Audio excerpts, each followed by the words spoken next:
여러분 반갑습니다. 짱구 박사입니다. 어, 이번 한 주간이 어떻게 보면은 굉장히 증시로 보면 지루한 장세일 수도 있고 또 하락폭이 워낙 컸던 한 주다 보니까 많은 분들이 이런 주식으로 인해서 피로감을 많이 느끼셨을 그런 한 주였던 것 같습니다. 저도 이게 시장 자체가 그렇게 지금 녹록한 시장이 아니다 보니까 굉장히 매매를 함에 있어서 피곤함을 많이 느끼고 있어요. 오늘 같은 경우도 굉장히 많이 피곤했고요. 그리고 어제 유튜브에서 라이브 방송을 진행을 하면서 사실 여러분들에게 뭐 시장에 대한 이야기를 드리면서도 저 또한 시장에 참여하는 사람이고 이거를 100% 예측을 할 수 없다 보니까 저도 그때그때 생각을 하면서 방향을 찾고 움직이면서 이렇게 시장을 돌아보면 굉장한 피로감을 느낍니다. 이로 인해서 굉장히 피로감을 느끼고 장이 끝나면은 내 힘이 쭉 빠지는 것 같아요. 보통 뭐 장 보고 중간에 이제 뭐 사무실에서 뭐 개인 또 일 보고 막판에 다시 쭉 매매에 참여하고 또 끝나고 이렇게 영상을 만들고 하는 과정이 참 쉽지가 않네요. 이번 주는 좀 네, 힘들었습니다. 자, 서두는 여기까지 하고요. 일단 어제 즉 이번 주 수요일부터 증시가 다소 삐끗거리기 시작을 해서 어제 좀 큰 폭으로 빠지고 오늘도 추가적으로 코스피는 큰 폭으로 하락을 보였었죠. 네, 그래서 많은 분들이 우려를 했을 것 같은데 사실 코스피에 대해서는 제가 여러분들에게 지속적으로 말씀을 드렸던 것 같아요. 지속적으로 말씀을 드렸고, 지난주에는 코드 번호라고 해서 이제 인버스에 대한 언급을 한번 드렸었을 정도로 코스피는 네, 하락이 거의 기정사실화 돼 있었습니다. 코스피는 어쩔 수 없이 MSCI 지수 편입에 이슈가 있고, 그리고 지수 자체가 이 오버슈팅에 들어가야 될 구간에서 못 가면은 좀 밀리는 네, 이러한 현상이 발생을 하니까요. 근데 이따가 차트를 보면서 한번 더 말씀드리겠지만 어, 지수가 빠질 때도 언제까지 이렇게 지속적으로 빠지지는 않을 거예요. 또 반전이 이루어질 거라고 생각을 하고요. 그렇기 때문에 그러한 맥점을 찾기 위해서 그러한 자리를 찾기 위해서 우리가 지금 기술적 분석이라는 걸 하면서 시장에 참여하지 않나라는 생각을 합니다. 자, 어제 일단은 그 글로벌 증시, 즉 미국 시장과 유럽 시장을 좀 하락으로 만들었고 좀 부정적으로 만들었던 거는 유럽 22, EU 22 통화정책 회의가 원인이 됐습니다. 일단 기존에 있던 금리가 현재도 제로금리인데 제로금리를 연말까지 네, 유지한다라고 했다 한 부분을 원래는 네, 3분기에 금리 인상이 예정돼 있던 거를 내년 1분기로 바꾼 거죠. 내년 1분기로 이러한 부분이 이제 어떻게 보면은 경기 하향 국면을 경기가 부정적이다라는 거를 말을 하는 거고요. 그리고 두 번째는 이제 경제 성장률 자체를 1.7%에서 1.1%로 하향 조정을 했습니다. 이러한 부분이 이제 경기 둔화에 대한 두려움으로 시장에 반영이 돼버린 거죠. 그래서 이러한 부분이 미국 시장, 유럽 시장을 전부 다 네, 작용을 했던 부분이 있고요.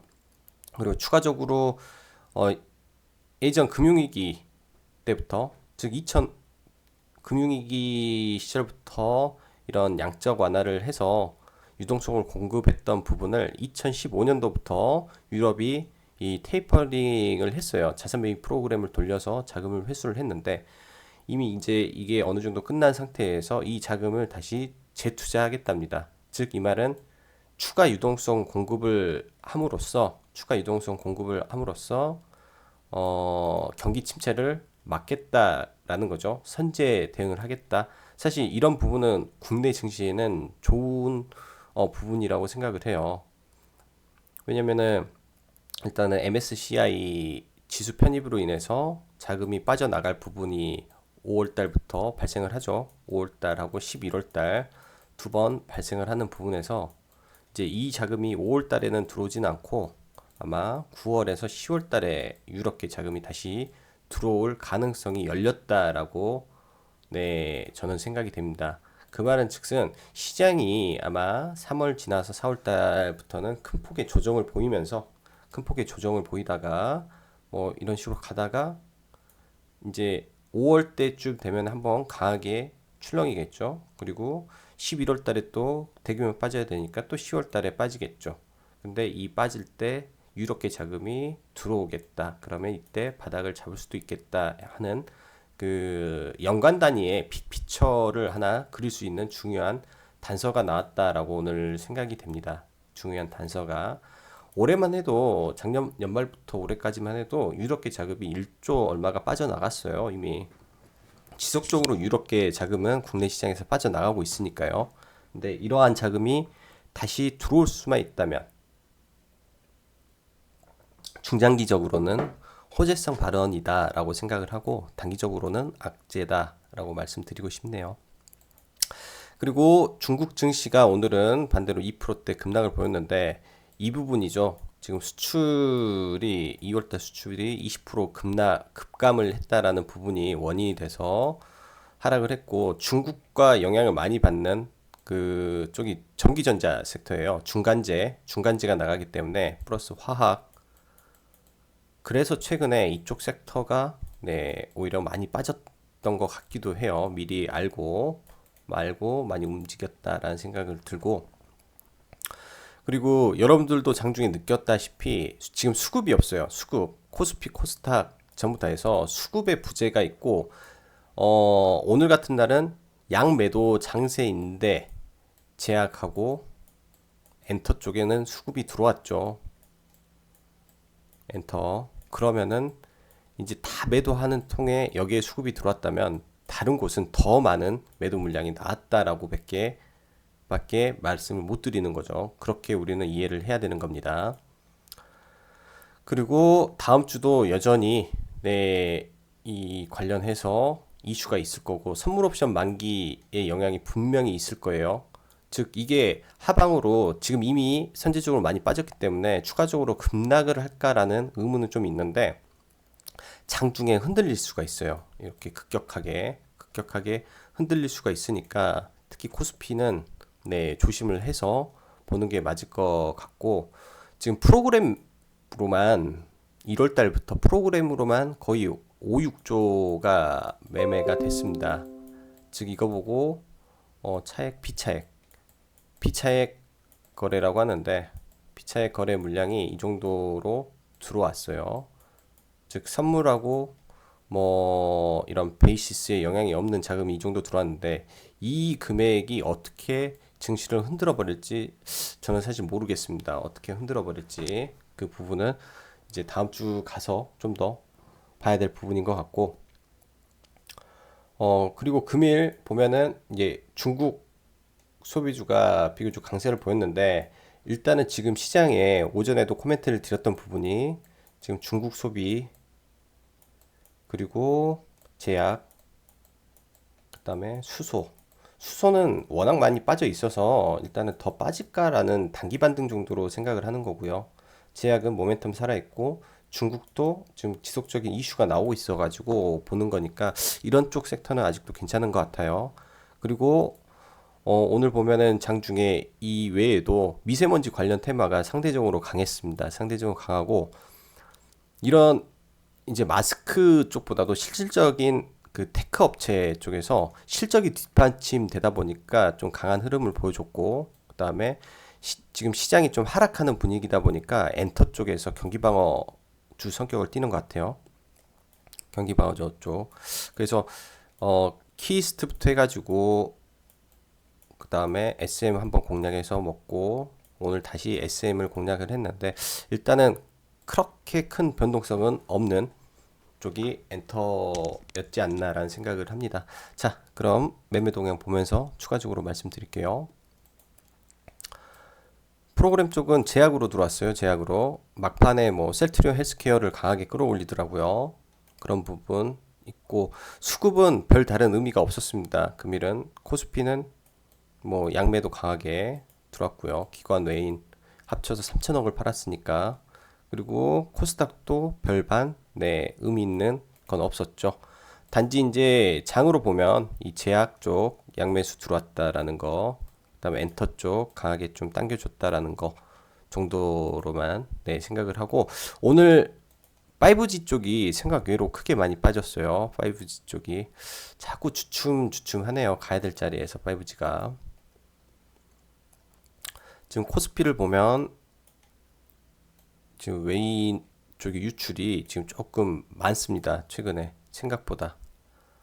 지금 이때부터 있다가 6천억 들어오고 그 다음부터 지금 빠져나간 자금이 벌써 이번 주에 얼마죠? 3천억, 거의 5천억 가까운 돈이 빠져나왔고, 지난주에 뭐 이렇게 지우더라도 지난주에도 3천억, 2주 동안 8천억 정도가 빠져나갔어요. 다음 주에는 어떻게 될지 계속 봐야 되겠고, 결국 핵심은 외인의 수급이에요. 지금 외인의 수급. 지금 코스닥은 그나마 수급이 버텨주고 있는데, 다음 주에 외인의 수급이 지속적으로 들어와 준다라는 전제하에 코스닥을 좀 봐봐야 될 것 같아요. 아직까지는 유의미한 그런 그 유출은 없다라고 생각을 하는데, 유의미한 유출은 없다고 생각을 하는데, 다음 주에 이제 수급 체크하면서 지속적으로 봐야 될 것 같습니다.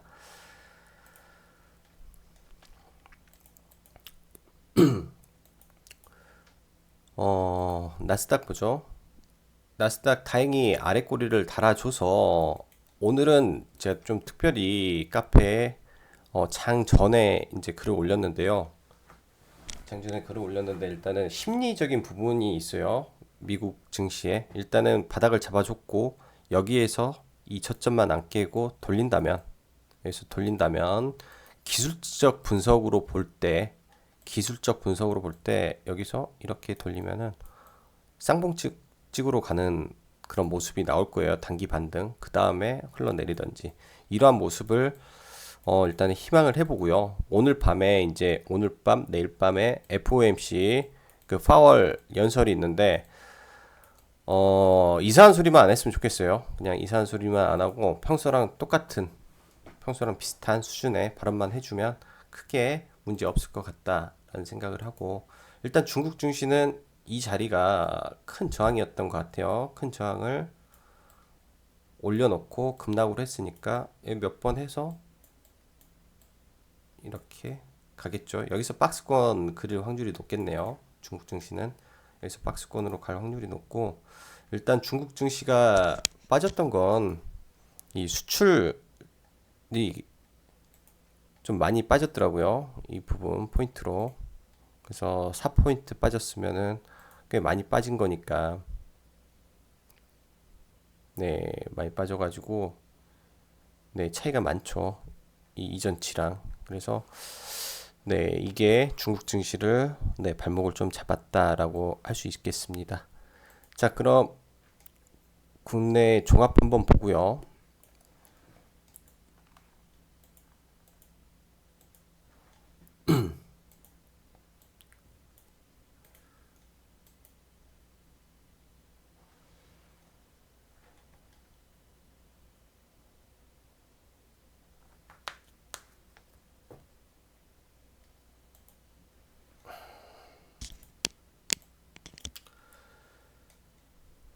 일단 코스피 먼저 보죠. 코스피 먼저 종합을 좀 보고, 일단은 국내 증시는 여기 지지해야 될 구간 라인인데, 사실 이 안에서 저는 돌려줄 거라고 생각을 했거든요. 원래대로라면 이 안에서 이 구간 내에서 돌려주기를 바랬는데, 생각보다 하락이 깊었어요. 하락이 깊었기 때문에 이런 부분이 이제 여기까지도 충분히 빠졌다가 돌아갈 수 있는 범위다라고 생각을 하고, 이런 라인에서 반등이 나오긴 할 거예요. 반등이 나오긴 할 건데, 바로 이렇게 급락은 시켜버릴 이유는 없다라고 봅니다. 만약에 북한이 미사일만 안 쏜다면 그렇게 되지는 않겠죠. 그래서 일단은 코스피 기준에서 이제는 반등을 해줘야만 하는 자리에 있어요. 반등을 해줘야만 하는 자리. 즉 기술적 반등의 타이밍이 왔고요. 코스닥의 경우는 코스피보다는 굉장히 강한 모습이죠.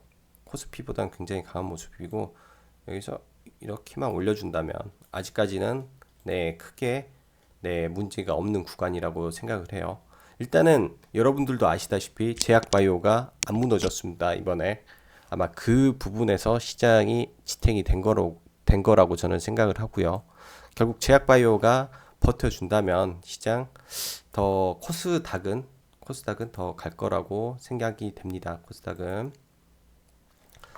자, 그럼 종목 먼저 볼게요. 신라젠 먼저 보죠. 오늘 신라젠은 한 번도 안 봤네요. 장중에. 이거는 잘하고 있어요. 신라젠. 이게 뭐 시장에 여러 노이즈가 많이 나오죠.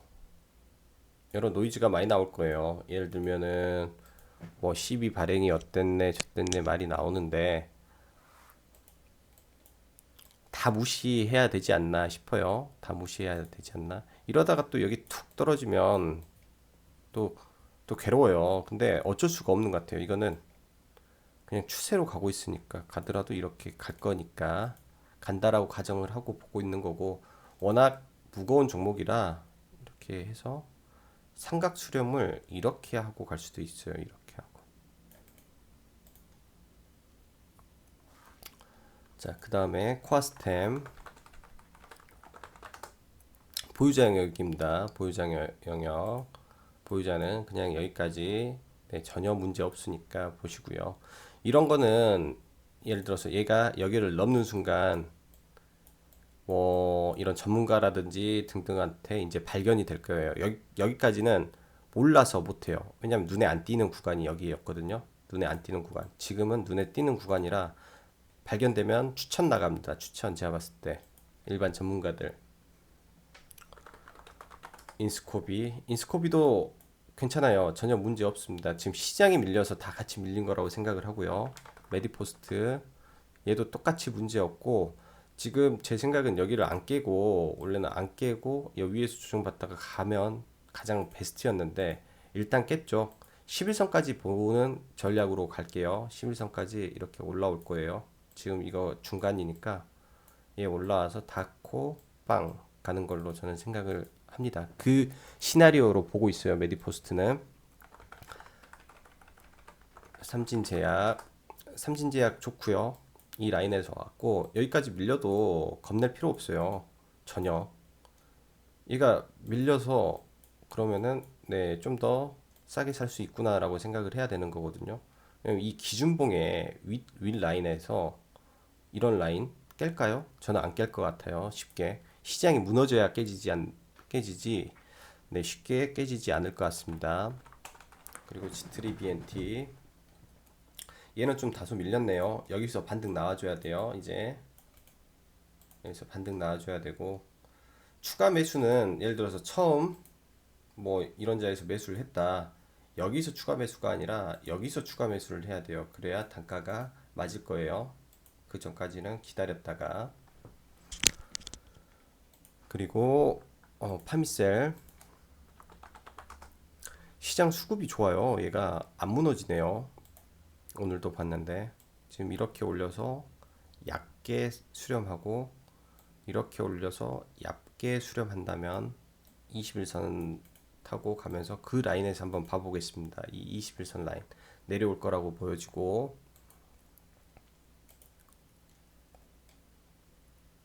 키스트 이건 참 좋아요. 종목 참 좋고 오늘 일단은 뭐 2,910원에 다시 재편입을 했고요. 내려오면 이 추세선 따라서 뭐 좋죠. 예를 들어서 한 8,000, 2,800 한 60원, 2,860원, 2,880원 그 라인 오면은 네 괜찮을 것 같아요. 잡기. 그리고 오늘 이제 장중에 매매를 했던 건 SM이고요. 카페에 이제 언급 드려서 아마 보신 분들은 편안하게 매수가 됐을 거라고 생각을 해요. 저는 이거를 이때 잡고 해서 네 일단은 좀 잘 잡힌 것 같아요. 내일 뭐 둘 중 하나죠. 여기를 뚫고 가냐 못 가냐? 1차적으로 오늘 이제 종가까지 추가 매수한 거는 여기 근처에서 다 매도할 거예요. 매도하고 나머지만 끌고 가볼 겁니다. 나머지만 끌고 가고 또 내려오면 다시 사고. 이게 추세가 깨졌는데 시장이 밀려서 깨졌다라고 생각을 하고, 오늘 거래량 실은 아래 꼴이 나왔고 기준은요. 근데 모멘텀은 실적이었다라는 거죠. 실적은 실적 발표 전에 실적은 좋은데 주가를 뺀다. 그건 좀 이상한 거예요, 원래. 실적은 좋은데 주가를 뺐다. 그래서 충분히 단기 반등 가능하다라고 보고 접근을 했습니다. 그리고 J 콘텐트리는 오늘도 놓쳤네요. 오늘도 이거 밀려주면은 봐야지 하고 있다가 놓쳤는데, 이거 완전히 돌파하면 다시 봐볼게요. 이거 일단은 돌파인데 내일 눌리면 이때부터 한번 봐봐도 될 것 같아요. 차라리 이렇게 눌리면 좀 비싸더라도 이렇게 해서 한번 봐보는 걸로 하고,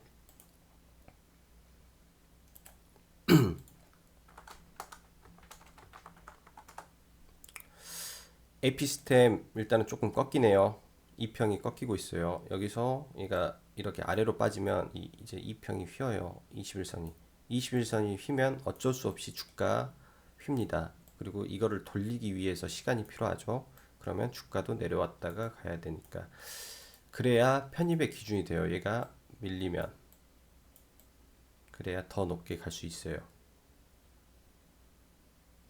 얘가 밀려주면 이 주식은 더 높게 갈 수 있다라고 생각을 하고, 이런 부분에 대해서 보유자분들은 아마 판단을 하셔야 될 겁니다. 판단을. 저는 일단은 보유를 하고 있지 않기 때문에 아래에서 느긋하게 기다릴 수 있는 거거든요. 그다음에 PSK. 이 종목 진짜 사람 힘들게 하고 올랐네요. 진짜 사람 힘들게 하고. 이거 일단은 공략을 못하죠. 3월 15일 날부터 정지가 되니까 이 다음에 해서 한번, 네, 추가적으로 관심 가져볼 거예요. 이거는 굉장히 좋은 주식이라고 저는 생각을 하고 제가 발굴을 한 거기 때문에 끝까지 추격을 한번 해볼 거예요. PSK도. 삼성전기. 오늘 삼성전기로 메일을 3통이나 받았습니다. 매수해도 되냐고 카페에서도 한 분이 물어보셨는데 전부 다 안 된다라고 말씀드렸어요.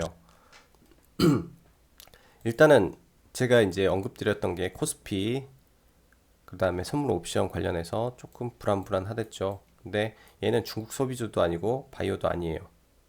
그렇다면 모멘텀이 좀 부재하단 말이에요. 부재하면 수급이 없겠죠. 여기를 사주는 이 메인 수급이 안 따라주겠죠. 그러면 얘 좀 더 밀릴 가능성 저는 있다라고 생각을 합니다. 그래서 예상했던 가격보다 당연히 아래에서 보는 게 현명할 것 같고, 기존에 얘가 반등했던 이런 구간 오면 또 튀어 오를 가능성이 있어요. 그래서 96,000원 라인으로 좀, 네, 변경을 해서 급락 나오면은 한번 잡아봐도 돼요. 그 정도 95,000원 라인은 감당 가능한 라인이라고 저는 보거든요. 여기서 밀려가지고 더 빠져봤자 뭐 이 정도겠죠. 빠져봤자 87,000원. 근데 여기도 밑에 받쳐주는 라인이 있으니까 한번 더 튕겨 올라오죠, 그때는. 그리고 현대 엘레베이.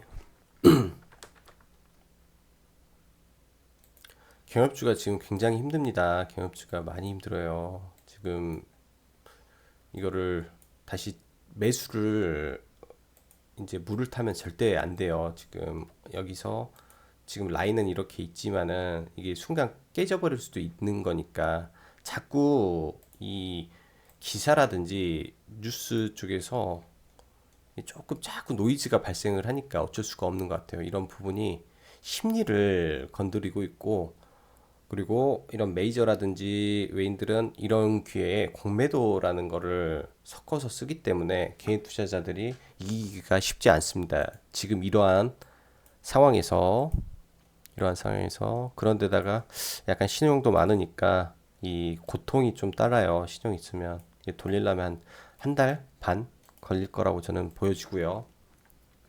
그리고 최근에 저는 바로미터를 계속 빅텍을 가지고 바로미터로 좀 보고 있습니다. 시장에 빅텍, 예, 지금 고점 때린 것 같아요. 이제 여기서 더 올라갈까라는 생각을 좀 해보거든요. 더 못 갔으면 좋겠는데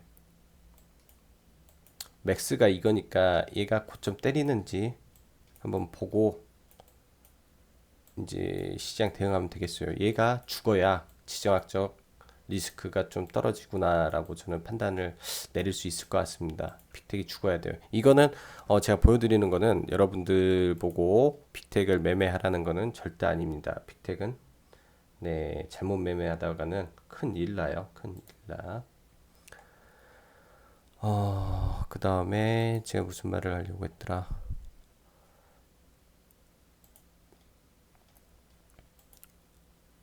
그리고 수소차주 관련해서는